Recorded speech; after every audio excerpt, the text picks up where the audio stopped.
Hey, this is Chris Dubois. This is a special live edition of Doobie Droppings coming from PSI New York, Paintball Sports Incorporated. I'm at the Black Market Wars game up here in Plattekill, New York, and you can see back behind me here, they got players already gearing up and getting ready. General trying to corral their folks up and get them ready to go. Black Market Wars is a pretty cool, different type of scenario that was developed by Chris Masai, the owner of PSI, and Barney. They came up with an idea where every player is worth points, or every player is can score points. It's a pretty involved system. You should check it out on Black Market Wars website. And but looks like it's a beautiful day to play here. If you don't know about PSI New York, it's the home of the World Cup. It's where the very first World Cup paintball was played. So it's a pretty historic little field, and it's really nice field. We got a bunch of old school ballers out here. We got some new guys out here, and it's going to be a really interesting and great day of paintball. I wish I could be out there pulling the trigger with everybody, but I still got a little healing up to do myself. But I got to be around paintball people. Those four walls at the house start closing in, and so I figure I can be a little bit of a roving reporter. So if I take a look around, I got the fill stations going on over there, and people moving out onto the field. The general and his XO from one side getting ready to corral their folks up onto the field.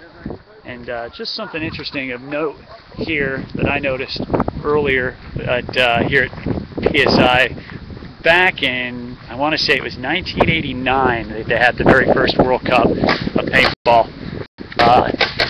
This area over here where the speedball field is now was where I think the first speedball field in New York, at least, maybe the East Coast, was set up during that World Cup. And the thing of it wasn't the competitive thing. They didn't use it during the competition at World Cup.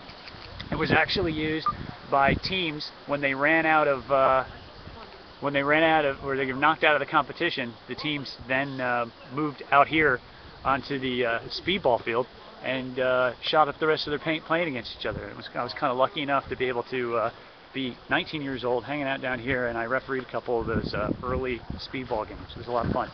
So came back a number of times when I was young with my brother and played on these fields. So it's a great place, and it's nice to be back in the general area again and see some of these folks that remember me when I was a young kid running around at this place. So Orange team, I guess, is getting rallied up together, and so pay attention to Doobie Droppings throughout the rest of the day. I might do a couple more broadcasts from here, and also I'm going to be doing some recordings and interviews with some of the big players in this area for Blast Radius Woodsball podcast. So I'm going to send those out to Wayne Montel, and hopefully maybe those will make one of his shows here in the near future. All right, thanks for tuning in to Doobie Droppings and listening to my rant. You never know what's going to fall out of my head, so remember, when you're watching Doobie Droppings, watch your step. Bye.